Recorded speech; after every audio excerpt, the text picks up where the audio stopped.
Hello, my name is Gabriel Sanchez, and today I'm going to be talking about how the problem of using non renewable sources of energy is damaging not only to our economy but also to our environment. In this project, I will demonstrate new and not so new ways that we could produce energy using renewable sources that make more sense not only economically but also is much less damaging to our ecosystems and our environment. This is my renewable energy project. Puerto Rico has long been using non-renewable sources of energy for more than half of its energy needs. This way of producing energy has long been damaging to the taxpayer's pocket since it costs way too much to operate and even more costly to maintain as its principal source of energy. The, the purpose of this study is to help find the new methods of producing energy and finding ways to become less oil dependent. Also, the fact that using petroleum and coal as sources of energy hurts the environment greatly and promotes greenhouse gases and global warming. Here we can find cleaner ways of producing energy that can pose no threat to our planet and the benefits of moving toward cleaner energy. You will see some examples of options in the market out there today that other countries are using all over the world. Here is the amount of energy produced in Puerto Rico today. Half of the energy produced today in our island comes from petroleum, one of the dirtiest sources of energy, while the second is natural gas that comes at 31%. The third comes from coal, which is also a very dirty source of energy, and the last, a mere 2%, come from renewable sources. This is an alarming low percentage since we are living in the 21st century and there are lots of options in the market and some that adapt great to our island living. Living in an island is great because we have summer year round, which means we get plenty of sun, wind, and are surrounded by ocean, which produces not just wave energy but also we can harvest the currents to produce cleaner source of energy. It is inexplicable how we haven't yet converted to cleaner types of energy. This oil monopoly has to stop. There is a study that shows that if we humans can harvest just a mere 1% of the ocean's wave energy and produce and use that kinetic energy to electrical energy, we can supply all of the planet's needs with just a mere 1% of the wave energy. So there are options out there, and we just need to adapt to the changes of the future. Here is a graph showing the amount of energy produced in Puerto Rico. Here is this way you can see it more shockingly. These are clearly the amount of energy that was produced in Puerto Rico. It can be more shocking seeing it amount of petroleum used to power our island compared with the tiny amount of energy produced by renewable energy. Look at it's very little. It's shocking how little we use. Here is a graph showing the sources of the renewable energy. Where does the 2% come from? This is a representation demonstrating that we obtain a renewable sources right now and we obtain most of it from wind using windmill farms. In the next two places we get energy from are more or less equal, and that is from hydroelectric energy and photovoltaic energy. The least amount of renewable energy comes from landfill gases, and this is quite shocking since we can produce a lot more energy this way. At least if less than 25% of the houses on our whole island have photovoltaic panels on their roof, it would satisfy all our energy needs. Also, we are an island that has lots of rivers and streams that we can produce hydroelectric energy to help with our energy problem. And lastly, we are located in the tropics, which produce great amount of winds that we can exploit for our needs. We are located perfectly. We have sun year round, wind year round, wave year round. We have rivers. We just need to exploit. We also produce a lot of garbage. We can use to also produce landfill gas, which is also another renewable source of energy. My first example is going to be talking about windmill farms. These are a practical way of harnessing wind energy, since we already have one working from Salinas that produces good amounts of energy. Why can we not use this one as an example and continue with progress? Why can we not build more? This is a more reliable source of energy since we have wind year round. The only thing we need to do is find out the requirements of providing these farms. We need to see the studies of wind throughout the island for the best placement of the wind farms. Where is it best to locate them? Also, put them in places where the land isn't used to grow crops so as not to damage the soil. We have the advantage that they can be installed either inland or at sea, so the optimal placement of them should be studied so as to have the least impact on the environment. Here we have a digital picture of the windmill farms in Salinas, and you can see clearly the size of the farm and the quantity of windmill it has. This should be used as an example of what we need to be moving towards. We need to promote more of this in order to become less oil dependent while at the same time helping our planet.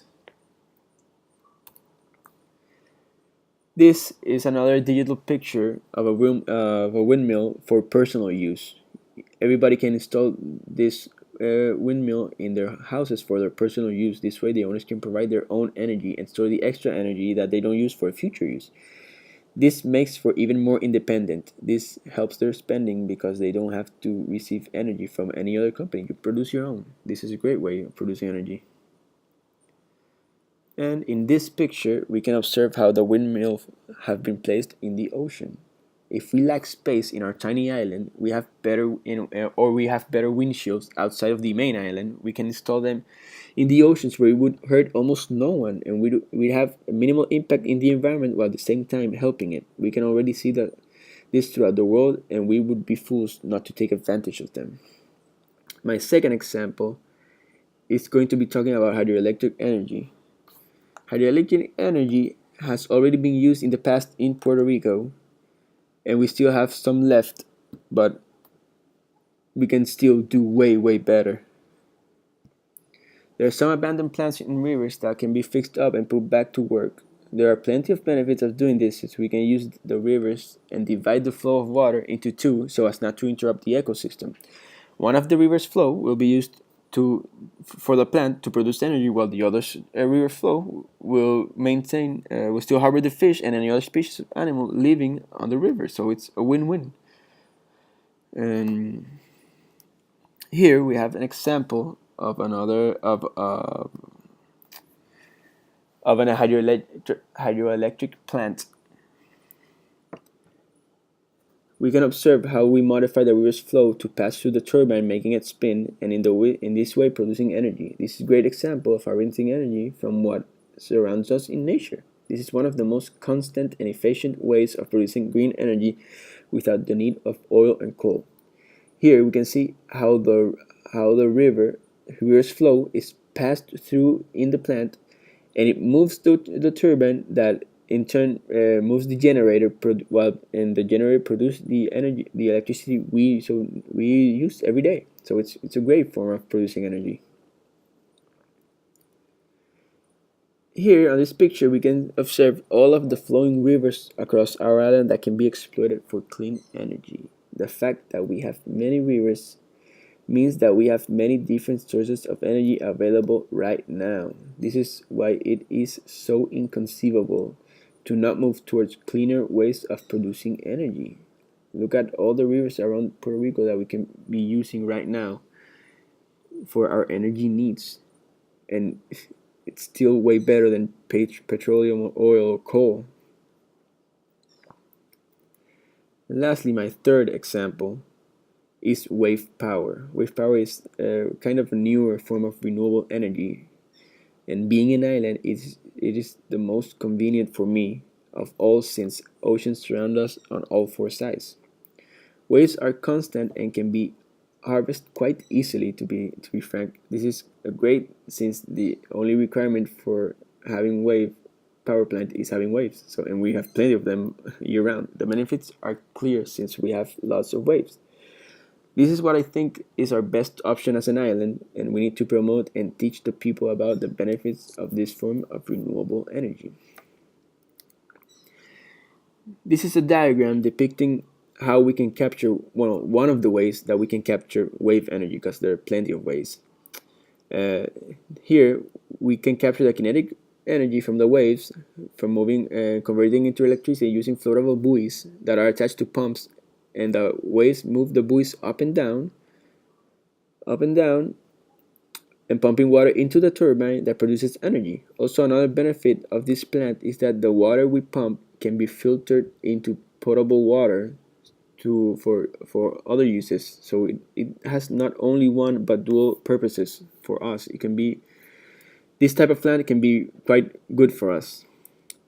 And here you see the buoys move up and down while pumping water, and the water moves the turbine, and the turbine has the generator, which in turn produces energy.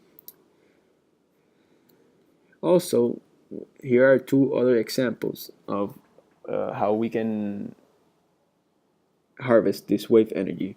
Here we have these huge pods that can be placed on top of the water since they float, and the movement of the waves will move them up and down, and they're attached to this arm that when moving up and down, the arm will open and close, in this way creating pressure inside of a tube system that will in turn move a turbine, and thus also producing energy.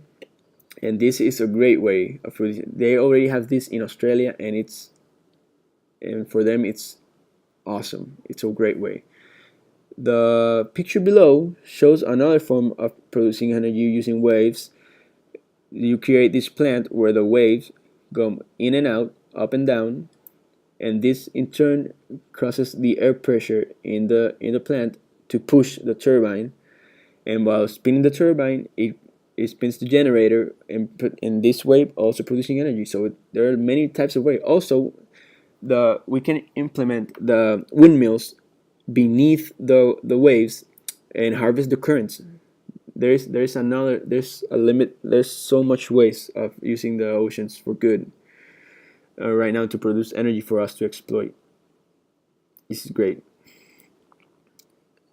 Here is a map that shows the average amount of waves across all of Puerto Rico, and by using this map it is possible to locate the best possible location for installing a wave power plant that can harvest the greater amount of wave energy.